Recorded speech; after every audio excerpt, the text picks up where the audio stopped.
Shalom anak-anak, apa kabar kalian? Ketemu lagi dengan saya di pelajaran matematika ya. Untuk materi hari ini kita akan masuk dalam bilangan logaritma. Di materi sebelumnya kalian sudah belajar tentang bilangan eksponen atau bilangan berpangkat dan bilangan bentuk akar. Nah, untuk materi hari ini kita akan belajar tentang yang namanya bilangan logaritma. Nah, di sini saya sudah sampaikan beberapa ringkasan materinya dan juga contoh-contohnya ya. Nah, ini adalah cara penulisan. Jadi, logaritma itu adalah kebalikan dari eksponen. Kalau eksponen atau bilangan berpangkat itu contohnya seperti ini ya, 2 pangkat 3 sama dengan 8. Nah, jika ditulis dengan bilangan logaritma jadinya seperti ini, 2 log 8 sama dengan 3. Jadi, kamu tulis dulu dari bilangan yang paling depan, kemudian bilangan yang paling belakang, dan jawabannya adalah bilangan yang di tengah-tengah. Ya, jadi sekali lagi, eksponen adalah kebalikan dari logaritma. Nah, ini saya kasih tanda dulu. Oke, ini sudah ada contoh awal ya. Nyatakan bentuk eksponen berikut ke bentuk logaritma. Contohnya ini, 3 pangkat 4 sama dengan 81. Cara penulisannya sama seperti contoh ini. Jadi yang awal dulu, 3 log 81 sama dengan 4. Ini juga 2 pangkat 5 sama dengan 32. Kalau diubah ke bentuk logaritma menjadi 2 log 32 sama dengan 5. Nah, sekarang kebalikannya, nyatakan bentuk logaritma berikut ke eksponen. 3 log 9 sama dengan 2, berarti 3 pangkat 2 sama dengan 9 ya. Jadi selalu urutannya seperti itu. Dari depan dulu, terus ke belakang, kemudian jawabannya adalah yang tengah ya. Ini juga 4 log 64 sama dengan 3, berarti 4 pangkat 3 sama dengan 64. Setelah ini kalian masuk dalam sifat-sifat logaritma. Ini tidak perlu dihafal ya. Nanti kalian akan ngerti dari 6 contoh soal yang akan saya jelaskan setelah ini. Ini adalah sifat-sifat logaritma. Jadi kalau ada sebuah bilangan P log A titik B ya, ini titik berarti dikali. Artinya P log A tambah P log B. Jadi ini adalah sebuah bilangan yang nanti akan diketahui di soal. Jadi kalau bilangannya dikali itu artinya bisa ditambah. Nah, begitu juga dengan ini, P log A per B. Per itu artinya dibagi. Jadi kalau dibagi nanti bilangannya adalah dikurang. Jadinya P log A dikurangi P log B. Begitu juga dengan sifat yang ketiga, P log A pangkat N. Nah, pangkat N yang di belakang ini bisa kita pindahkan ke depan, ke sini ya. Jadinya seperti ini. Jadinya sama dengan N dikali P log A. P log A-nya tetap disalin seperti biasa, cuman pangkat yang di belakangnya pindah ke depan. Jadinya seperti ini. Kemudian berikutnya, A log B itu kalau diubah bisa menjadi P log B per P log A. P itu dari mana, Miss? Nah, ini P ini adalah bilangan yang bisa kita bentuk sendiri ya, berdasarkan yang dibutuhkan di dalam soal. Ya, jadi yang dibutuhkan angka berapa? Nah, ini bisa kita tambahkan dulu di sini. Tapi dengan catatan bilangan yang di atas ini dan di bawah ini harus sama. Makanya ini hurufnya sama-sama P. Gitu. Kemudian sifat kelima adalah A dikali N log B itu kalau diubah dalam logaritma menjadi 1 per N dikali A log B. Ya, jadi satunya ini sebetulnya asalnya dari sini ya. Ini satu asalnya dari sini. Jadi sebetulnya kalau diubah berarti pangkat yang di belakang, tadi kan pangkat yang di belakang itu pindah ke depan, jadinya seperti di sifat ketiga ini ya, jadinya N. Nah, karena di sebelah sini juga ada pangkat, berarti kita buatnya jadi 1 per N dikali A log B. Jadi ini bukan titik, ini A dikali ya. Bukan dikali A pangkat N, A pangkat N log B pangkat 1, saya tambahin sendiri, jadinya 1 per N dikali A log B. Bentar, saya salin ulang ya. Ini jadi harusnya A pangkat N log B. Ini angka satunya saya tambahin sendiri. Nah, perhatikan di sini baru kelihatan bedanya ya. Ini pangkat, ini pangkat. Jadinya kalau diubah dalam bentuk logaritma jadinya 1 per N dikali A log B. Gitu. Jadi sifat kelima ini harusnya seperti ini ya. Berikutnya sifat keenam. Ini juga Sifat ke-6 itu berarti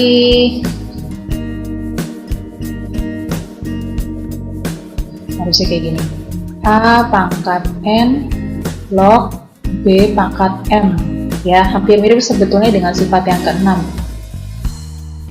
Ya, jadinya pangkat di belakang per pangkat di depan. Jadinya M per N dikali A log B. Begitu, hampir sama ya. Bedanya adalah pangkat di belakang di pangkatnya 1, jadi tinggal langsung 1 per N. Tapi kalau yang di sifat ke-6 ini pangkat yang di belakang ini belum tentu 1. Bisa lebih dari 1, bisa pangkat negatif juga. Ya. Kemudian sifat ke-7, P log 1 itu sama dengan 0. Artinya semua bilangan berapapun di sini, jika belakang ini log 1, hasilnya itu pasti adalah 0.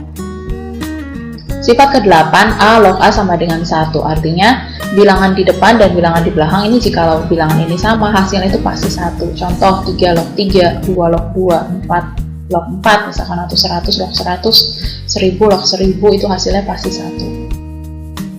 Sifat ke-9, P log A kali A log B, itu hasilnya P log B. Ini kalau saya tulis ini adalah P log A kali A log B. Nah, ini cara mengerjakannya seperti ini. Ini kan A di atas, ada A di bawah. Ini berarti kita bisa sama-sama coret ya. Ini ya, kalau saya sih caranya seperti itu aja biar gampangnya. Ini kan A sama A nya sudah hilang, berarti tinggal ada P sama B. Yang P nya di atas, jadi tinggal P log B. Maka jadinya seperti ini. Nah, gitu. Baik, kita akan masuk dalam contoh soal supaya kalian lebih memahami ya. Kalau cuma sifat-sifat aja nggak ada angkanya, kalian masih bingung. Nah, ini contoh nomor 1 ya. 2 log 24 tambah 2 log 3 dikurangi 2 log 9. Nah, ini caranya seperti apa?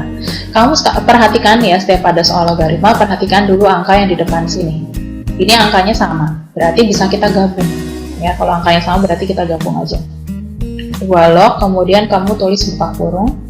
Setelah itu angka 24, 3, dan 9-nya kita gabung di dalam kurung ini. Nah, tapi tandanya di apa yang ditambah, dikurang, dikali, atau dibagi. Nah, kita kembali ke sifat logaritma yang pertama dan kedua tadi. Kalau ditambah dan dikurang itu artinya dikali dan dibagi. Jadi kalau ditambah itu berarti bilangannya dikali. Berarti 24 kali 3.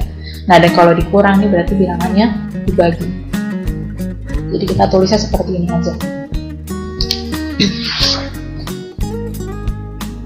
Kemudian tinggal kita sederhanakan angka-angkanya.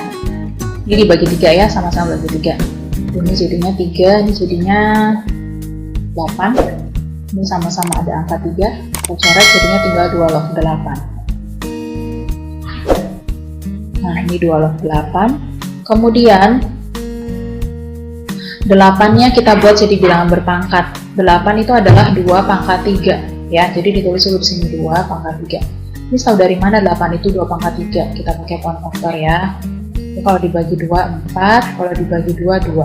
2-nya ada 3. Maka itu kita langsung bisa tahu bahwa 8 adalah 2 pangkat 3. Nah, setelah itu mengikuti sifat logaritma ya. 2 log 2 pangkat 3. Jadi kalau ada pangkat di belakang, ini kita bisa langsung pindahkan ke depan sini.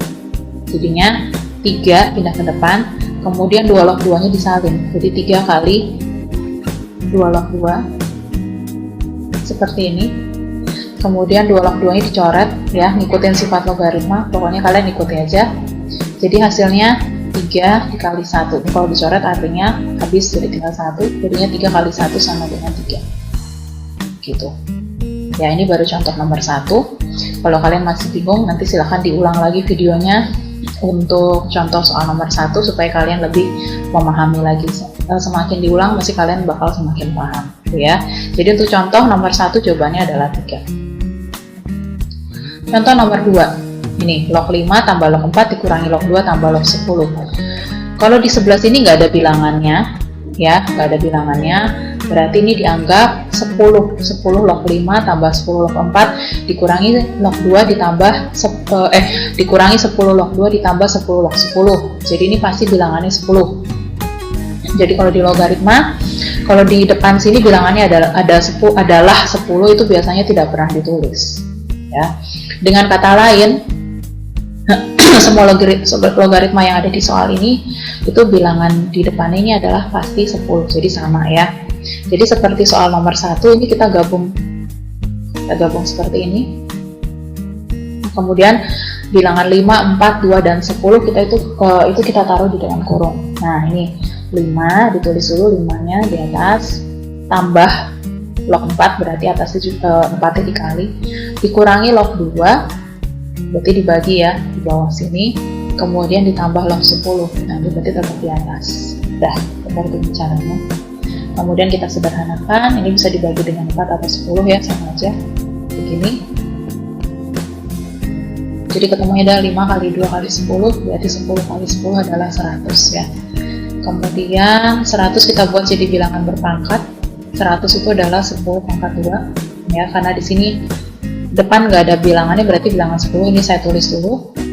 Seperti di contoh nomor 1 ada pangkat di belakang, kita pindahkan ke depan, jadinya 2 kali 10 log 10. Ini dicoret, jadinya tinggal 2 kali 1 sama dengan 2. Jadi 2 adalah jawabannya. Itu untuk soal nomor 2. Soal nomor 3. 2 log 4. Ini lebih mudah daripada soal nomor 1 dan 2. Ini mirip dengan soal nomor 2 tadi, cuman ini lebih sederhana ya. Jadinya 2 log. Jadi bilangan ini jika bisa dibuat pangkat, buatlah jadi bilangan berpangkat ya. 2 ini kan nggak bisa dibuat bilangan berpangkat, jadi dibiarkan aja. Terus 4 ini kita buat jadi bilangan berpangkat. 4 itu adalah 2 pangkat 2. Jadi kita langsung tulis 2 log 2 pangkat 2. Ini 4-nya berubah jadi 2 pangkat 2. Sama dengan 2 pangkat yang di belakang ini pindah ke depan menjadi 2 dikali 2 log 2. Ini dicoret jadi 2 kali 1 sama dengan 2. Tuh. Itu untuk nomor 3. Kemudian soal nomor 4, 36 log 216. Ini bilangan bisa dibuat bilangan berpangkat, ini juga bisa dibuat bilangan berpangkat. 36 dulu ya, 36 itu adalah 6 kali 6 atau 6 pangkat 2. Jadi kita buat juga jadi 6 pangkat 2 log 216. Angkanya terlalu besar, kita buat pakai pound faktor. Ini dibagi 2 ya, 216 dibagi 2. 1, kemudian 0,8 ya. Dibagi 2, 5, dibagi 2, 27, dibagi 3, 9, dibagi 3, 3. Nah ini 2 pangkat 3 berarti ya, 2 pangkat 3 dikali 3 pangkat 3. Nah ini berarti saya harus jelaskan lagi. Kalau ada bilangan seperti ini seperti di bilangan eksponen yang saya pernah jelaskan. Jadi kalau ada bilangan yang berbeda, tapi pangkatnya sama, ini pangkatnya bisa kita keluarkan. Jadinya 2 kali 3 pangkat 3. Jadi pangkat 3 ini dikeluarkan aja. Atau dengan kata lain, ini jadinya 6 pangkat 3. Ya, jadinya 216 itu adalah 6 pangkat 3. Ya. Kemudian sesuai dengan sifat-sifat logaritma sebelumnya, di slide sebelumnya ya, ada pangkat di belakang, ada pangkat di depan. Ini kita gabung, tapi yang ditulis duluan adalah pangkat di belakang. Jadinya 3/2 dikali 6 log 6.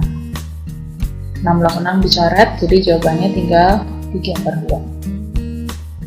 Itu untuk soal nomor 4. Kemudian soal nomor 5. Nah, 3 kali 3 log 2 tambah 2 kali 3 log 9 dikurangi 3 log 72. Kalau kita perhatikan ini sama-sama sudah 3 log ya, sudah sama-sama angka 3. Tapi permasalahannya di sini adalah ada angka 3, ada angka 2, ini diapain? Berarti ini kita kembalikan lagi ke posisi awalnya. Ya, dari soal nomor 1 sampai nomor 4 itu yang mungkin kalau kalian mengamati ya, kalian sudah cukup mengerti gitu kalau kalian sudah ngulang-ngulang lagi videonya. 3 di sini tuh asalnya dari pangkat 2, pangkat dari 2. Kemudian 2 di sini tuh asalnya dari pangkat dari 9. Jadi kita kembalikan lagi ke posisinya ya, jadinya 3 log 2 pangkat 3. Jadi 3-nya pindah ke belakang. Ditambah ini ya, 3 log 9, 2-nya pindah ke belakang sini, jadi 9 pangkat 2 dikurang, ini tetap ya karena nggak ada angka di depan sini, 3 log 72. Udah, berarti semua bilangan ini sekarang sudah sama-sama 3 log. Berarti tinggal kita gabung bilangannya seperti di soal nomor 1 dan 2, dan angkanya digabung semua di dalam kurung. Jadinya 2 pangkat 3 ya, 2 pangkat 3 itu adalah 8. Ditambah berarti angkanya dikali 9 pangkat 2, 81. Ini tandanya dikurang berarti dibagi 72 ya. Udah, kita sederhanakan, ini dibagi 72 bagi 8 bisa ya, 9 berarti. Ini juga bisa, 81 dibagi 9, 9. Jadinya hasilnya 3 log 9. Kemudian 9-nya dibuat jadi bilangan berpangkat, jadinya 3 pangkat 2. 2 pindah ke belakang. Jadinya pindah ke belakang, pindah ke depan ya. Maaf. Jadinya 2 kali 3 log 3. Dicoret jadinya 2 kali 1 sama dengan 2. Nah, ini jawabannya. Kemudian yang soal terakhir adalah 3 log 5 kali 5 log 3. Ini seperti di sifat yang terakhir tadi kalau nggak salah ya. Nah, ini kalian perhatikan, ini tandanya perkalian, berarti mesti ada bilangan-bilangan yang sama yang bisa dicoret atau disederhanakan. Ini 5 di atas dan 5 di bawah, ini bisa kita coret berarti ya. Kemudian ada 3 di atas, ada 3 di bawah, ini juga bisa kita coret. Nah, kalau habis ini berarti hasilnya adalah 1. Sudah dibaca. Segampang itu? Ya, segampang itu. Kalau soalnya seperti ini dan kalau kalian menguasai dengan sifat-sifatnya. Jadi untuk latihan-latihan atau dengan tes-tes yang ada nanti, kalian nanti akan diberikan rumus atau sifat-sifat logaritmanya. Jadi, tapi yang perlu kalian pahami adalah cara pengerjaannya dan sifat yang mana atau rumus yang mana yang harus kalian pakai. Ya. Baik, sekian pembahasan dari saya tentang sifat-sifat logaritma. Selamat belajar, selamat mengerjakan setiap soal latihan yang ada. Tuhan Yesus memberkati. Shalom anak-anak.